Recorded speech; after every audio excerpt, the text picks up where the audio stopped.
Shalom, amados.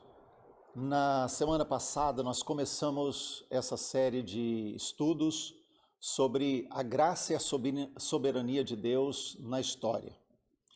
E começamos vendo o fato de que a nossa capacidade mental, ela foi superdimensionada e nós passamos a depender mais da nossa razão do que de Deus. Como assim? Quando nós olhamos as Escrituras, nós vemos que Deus coloca o homem no jardim e ali Deus diz para eles não comerem da árvore do conhecimento do bem e do mal. No entanto, Adão e Eva desobedecem ao Senhor. E quando eles desobedecem ao Senhor, eles tomam para si uma atribuição que pertencia somente a Deus, que era o decidir sobre o que é bem, o que é mal, o que é bom, o que é ruim. Por isso Deus disse que o dia que eles comessem daquele fruto, eles enfrentariam a morte, em todos os sentidos, fisicamente, emocionalmente, espiritualmente. E então avançamos vendo que a sabedoria humana, ela jamais pode compreender a sabedoria de Deus, a mente de Deus. Isaías diz, o Senhor fala através do profeta, os meus pensamentos são mais altos que os vossos pensamentos, os meus caminhos mais altos que os vossos caminhos. Então, nesse caso, nós sabemos que a nossa mente jamais vai conseguir compreender as coisas do coração de Deus de forma completa, de forma plena, a não ser que haja revelação. A não ser que nós tenhamos revelação do alto. Aquilo que aconteceu com Pedro, quando Jesus perguntou o que eles pensavam, o que os discípulos pensavam dele. E Pedro disse, tu és o Cristo, tu és o Filho do Deus vivo.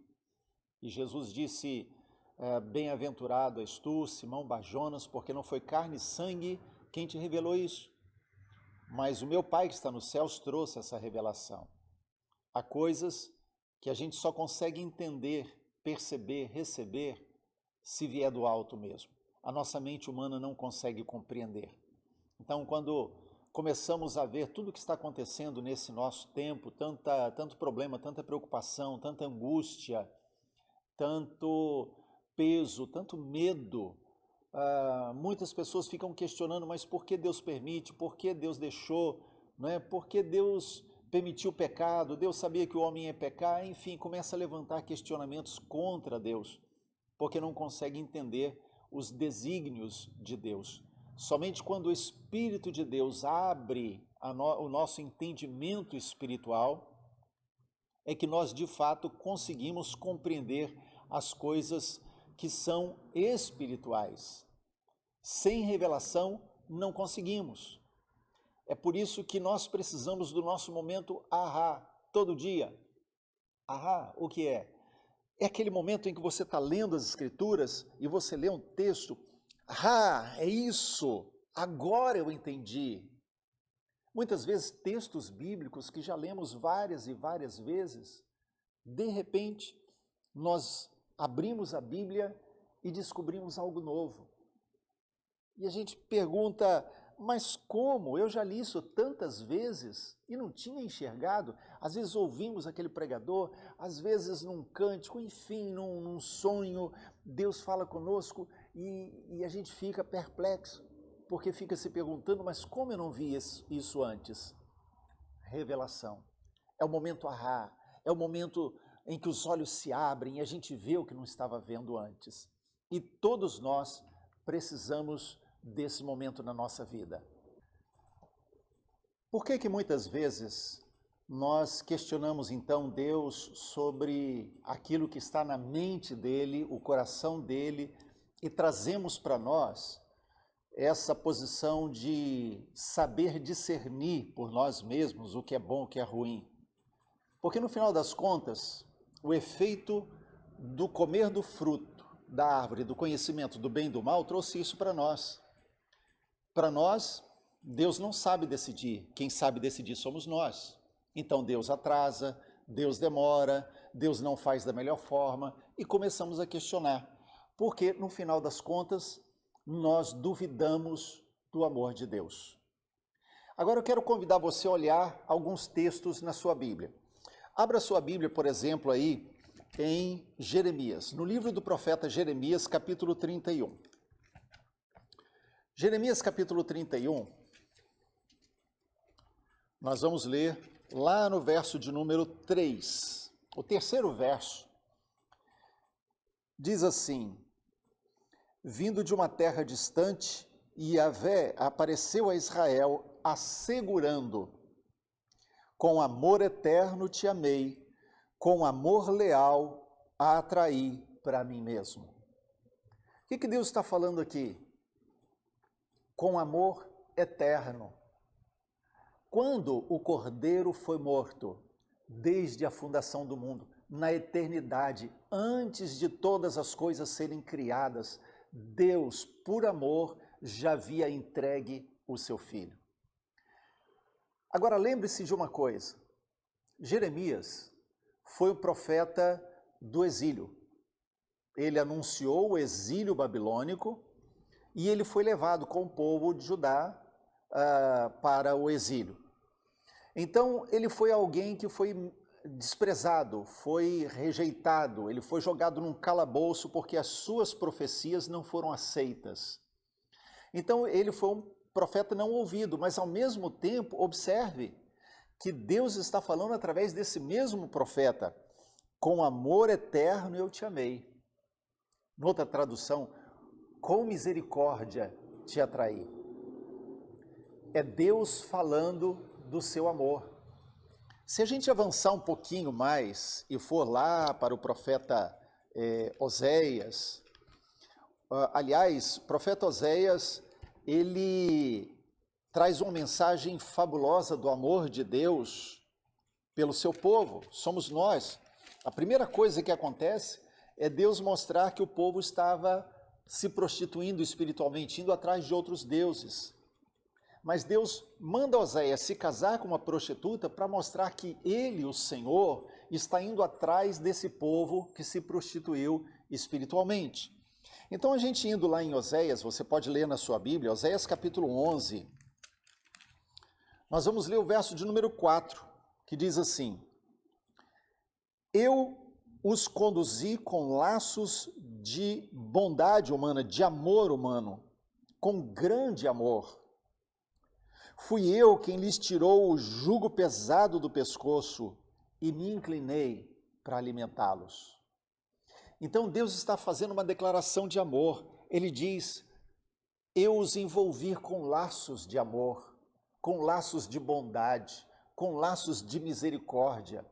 E Oséias foi o profeta que falou a respeito da invasão dos assírios no Reino do Norte. E ele estava vendo o quanto o povo de Israel havia se afastado do Senhor, e ele agora está falando: olha, vocês têm pecado, mas o amor de Deus não mudou. O Senhor está dizendo: eu atraí vocês para mim, com laços de amor, com cordas de amor. Esse é o mesmo profeta que diz que Deus levou o povo para o deserto para falar ao coração desse povo. E Oséias, Jeremias, que tomamos agora como exemplo, são dois profetas que Deus usou para mostrar o seu plano eterno. O fato de que Deus decidiu construir com o homem na terra uma eterna história de amor. Deus decidiu construir uma história eterna de amor com o homem e colocou o homem sobre a terra para fazer essa construção. Por isso, eu e você, muitas vezes questionamos Deus porque não conseguimos entender a dimensão desse amor, de um Deus que nos amou desde a eternidade, que antes mesmo de todas as coisas serem criadas, antes de os anjos serem criados, antes de tudo ser criado, quando na eternidade só havia Deus, Deus nos amou de tal maneira que decidiu entregar o seu Filho como cordeiro desde as bases da construção do mundo. Então, esse entendimento do amor de Deus faz toda a diferença para mim e para você, quando nós nos vemos em situações que nós não conseguimos entender. Mas vamos avançar um pouquinho. Para que a gente possa entender a dimensão disso, a gente precisa ir para o livro de Gênesis. E eu quero começar colocando o seguinte: a Bíblia, ela é dividida em duas partes. Normalmente a gente fala assim, a Bíblia tem duas partes, é o Velho Testamento e o Novo Testamento. Mas eu quero introduzir aqui uma nova perspectiva nessa divisão da Bíblia. Nós encontramos a Bíblia dividida de Gênesis, capítulo 1, ao capítulo 11, e a outra parte da Bíblia de Gênesis, capítulo 12, a Apocalipse, capítulo 22. O que é que a gente encontra ali? A gente encontra o drama da redenção, o projeto eterno de redenção de Deus.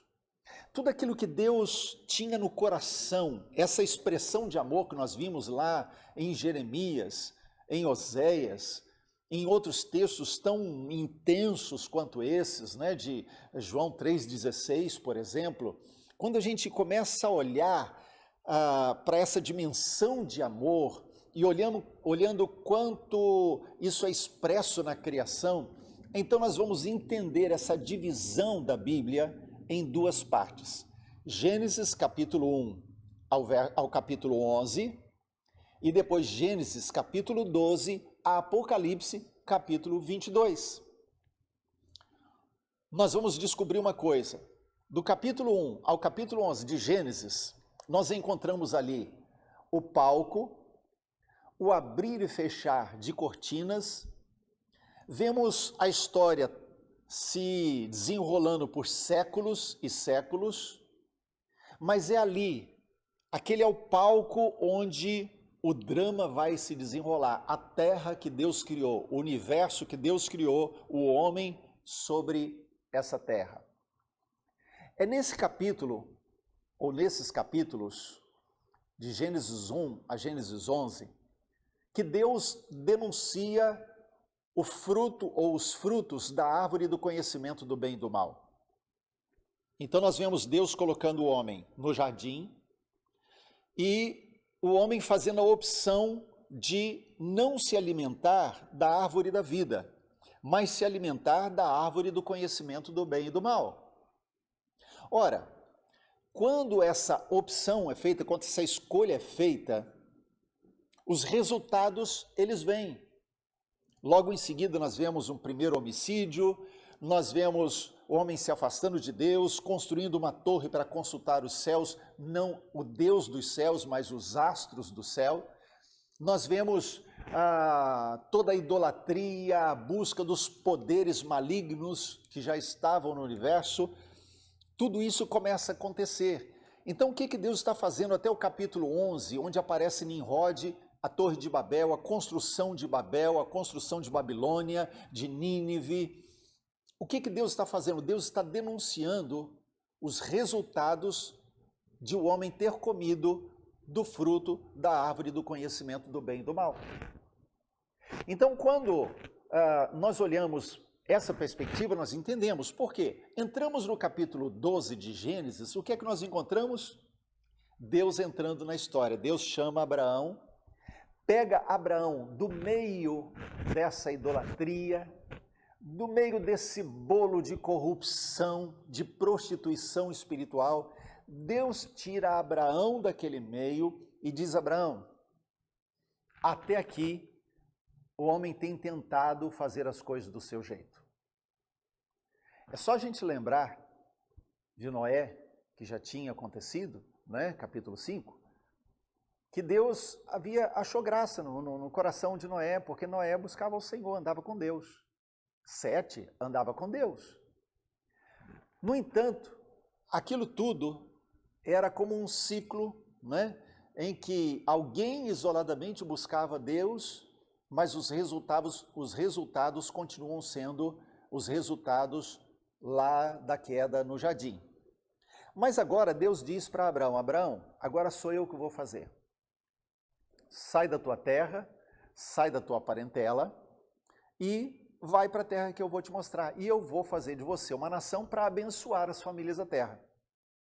Então, quando isso está acontecendo, capítulo 12 de Gênesis em diante, começa um novo ato do plano, do drama da redenção. Ou seja, capítulo 1 ao capítulo 11 revela a queda, a entrada do pecado e as consequências nefastas dessa entrada do pecado no coração do homem e na natureza. Capítulo 12, Deus começa agora um novo ato a revelar aquilo que estava no seu coração desde a eternidade passada. Não é que Deus começou algo em Gênesis 12, mas Gênesis 12 começa a trazer à luz um novo momento que na verdade diz respeito a algo da eternidade. Se o Cordeiro, Jesus, ele foi morto desde a fundação do mundo, se ele foi morto lá antes de todas as coisas serem criadas, então o que nós concluímos é que Deus, ele agora está trazendo à luz aquilo. O que ele tinha no coração desde o início. Ou seja, lá atrás, no coração de Deus já havia um plano de redenção.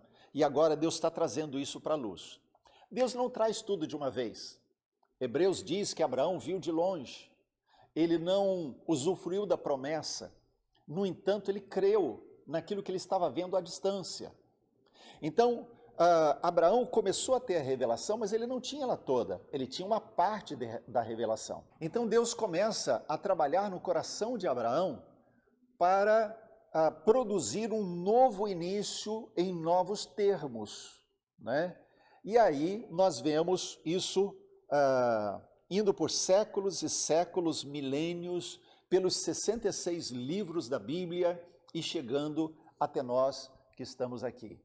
Gênesis 12 a Apocalipse 22 revela o amor de Deus contido na árvore da vida. Então eu repito, Gênesis capítulo 1 ao capítulo 11, nós vemos o homem comendo da árvore do conhecimento do bem e do mal, e os frutos dessa árvore sendo denunciados por Deus até o capítulo 11. Capítulo 12 de Gênesis, Deus começa a revelar o seu amor que estava contido na árvore da vida. Se Adão tivesse se alimentado da árvore da vida, ao invés de se alimentar da árvore do conhecimento do bem e do mal, Adão teria experimentado aquilo que eu e você hoje experimentamos. E mais, ele não teria experimentado o pecado. Então ele estaria num estágio ainda mais elevado. Porque ele poderia ter um conhecimento de Deus ampliado, andar com Deus, e toda essa expressão do amor de Deus estaria revelado no coração de Adão. Mas ele preferiu comer da árvore do conhecimento do bem e do mal e deixou de experimentar o fruto ou os frutos da árvore da vida.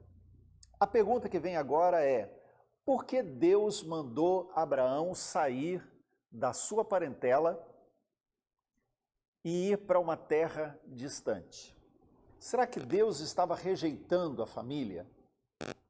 Sabemos que não. Deus mesmo instituiu a família. No entanto, a gente precisa entender alguns parâmetros do agir de Deus. São padrões de Deus.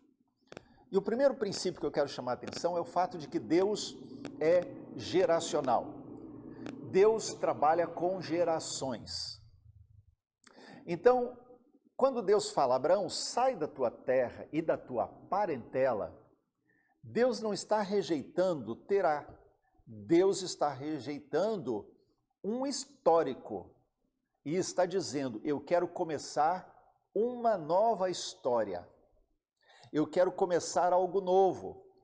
Mas para que Deus pudesse usar de forma plena Abraão, Abraão tinha que sair de debaixo da tutela da sua família, da sua tribo.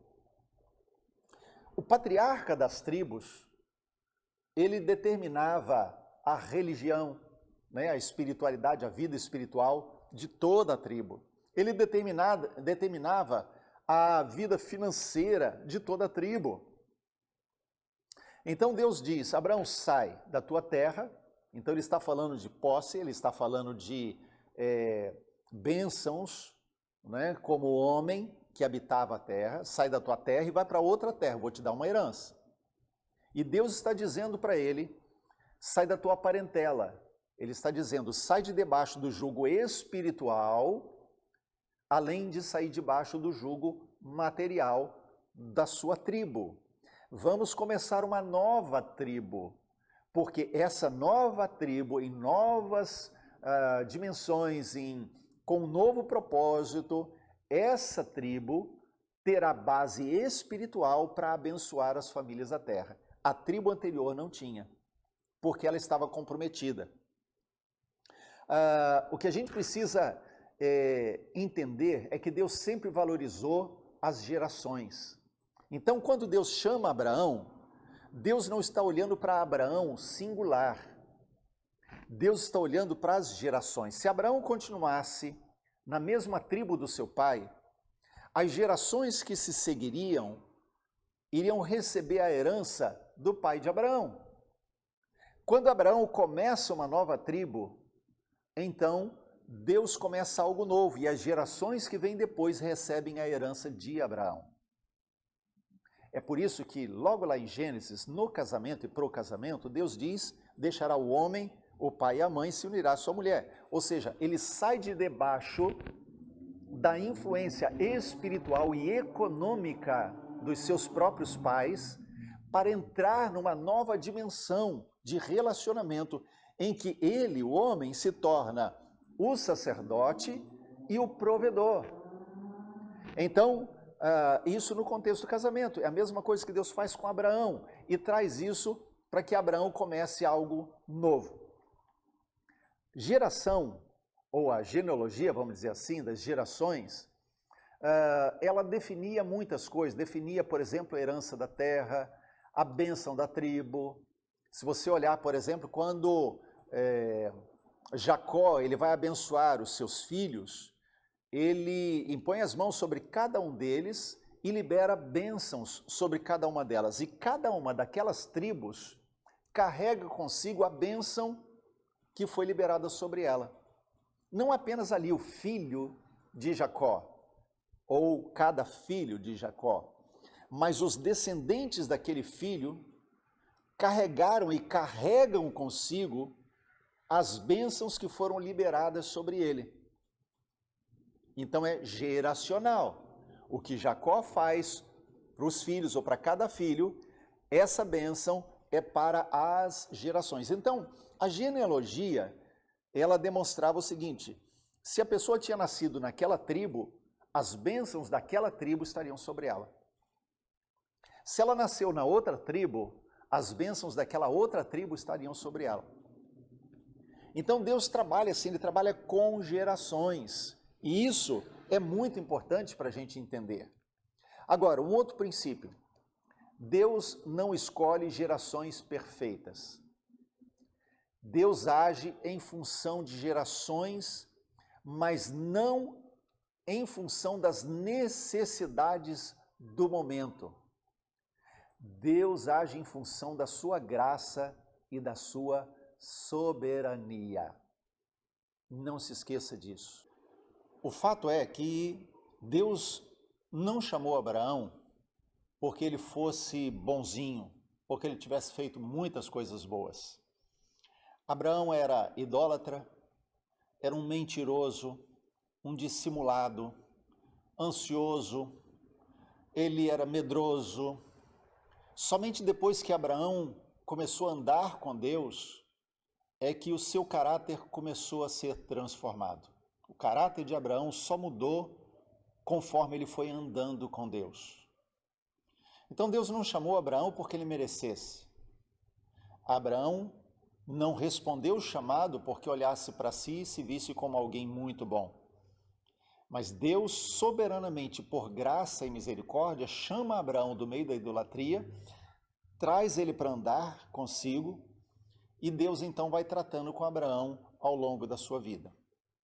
Agora, nós vemos Deus se identificando como Deus de Abraão, de Isaac e Jacó, e nós incluímos aqui o José. O livro de Gênesis termina com a história de José, é o que demonstra mais detalhes ali de todos os filhos de Jacó. E o que demonstra tudo isso, na verdade, é a graça de Deus sendo demonstrada na vida de homens comuns, pessoas comuns. Então, é notável que Deus se identifique assim, como Deus de Abraão, Isaac e Jacó. É também notável que ele se identifique com a história de José. Por quê? Por que nós podemos identificar Deus assim, encontrar Deus como Deus de Abraão, Isaac e Jacó? Para que a gente possa responder essa pergunta, nós primeiro temos que observar por que Deus escolheu para si essa denominação, né? Nós podemos olhar, por exemplo, em Êxodo capítulo 3, abra sua Bíblia aí, em Êxodo capítulo 6, ou melhor, capítulo 3,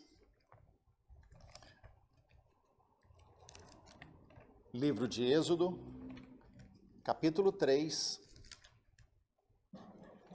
nós vamos ler os versos 6 até o 16. E eles são esclarecedores para nós. Diz assim, Deus está ali falando com Moisés no alto do monte. Eu sou o Deus de teus pais, o Deus de Abraão, o Deus de Isaac, o Deus de Jacó. Aqui está a identificação de Deus. Então Moisés cobriu o rosto, porquanto temia olhar para Deus. Disse o Senhor, certamente tenho observado a opressão e a miséria sobre o meu povo no Egito. Tenho ouvido o seu clamor por causa dos seus feitores e sei o quanto estão padecendo. Por esse motivo eu desci a fim de livrá-los das mãos dos egípcios e tirá-los daqui para uma terra boa e vasta, onde mana leite e mel, a terra dos cananeus, dos hititas, dos amorreus, dos fariseus, dos heveus e dos jebuseus. Porquanto agora o clamor dos filhos de Israel chegou até mim, e também contemplo a opressão com que os egípcios os estão submetendo e fazendo sofrer. Vai, pois, imediatamente, eu o envio a Faraó para tirar do Egito meu povo, os filhos de Israel. Moisés, contudo, interpelou a Deus, quem sou eu para me apresentar diante de Faraó e fazer sair os israelitas das terras do Egito? Assegurou-lhe Deus, eu estarei contigo. Essa é a prova que eu sou quem te envia. Quando fizeres o povo sair do Egito, vós prestareis cultos a Deus nesse mesmo monte. Porém Moisés acrescentou, quando eu for aos filhos de Israel e comunicar, o Deus de vossos pais me enviou até vós, e me questionarem, qual é o seu nome? Que deverei eu dizer a eles? Então afirmou Deus a Moisés, eu sou o que sou. Deveis dizer aos filhos de Israel, eu sou, me enviou a vós outros. Disse Deus ainda a Moisés, assim dirás aos filhos de Israel, Yahvé, o Deus de vossos antepassados, o Deus de Abraão, o Deus de Isaac, o Deus de Jacó, me enviou até vós. Esse, pois, é o meu nome eternamente, e assim serei lembrado de geração em geração. Vai, reúne os anciãos, as autoridades de Israel e anuncia-lhes, Yahvé, o Senhor, Deus de nossos antepassados, o Deus de Abraão, Deus de Isaac, Deus de Jacó, me apareceu e me revelou. Em verdade vos tenho visitado e contemplado o que vos é feito no Egito. Primeira coisa que eu identifico aqui é o nome de Deus. O nome de Deus não é Yahvé, o nome de Deus não é Deus, o nome de Deus é Eu Sou. Ele mesmo diz, esse é o meu nome eternamente. E aqui Deus está aparecendo a Moisés dizendo, eu sou o Deus de Abraão, Isaac e Jacó. Agora vamos para Mateus capítulo 22, vamos pular lá para o Novo Testamento, Evangelho de Mateus, no capítulo de número 22,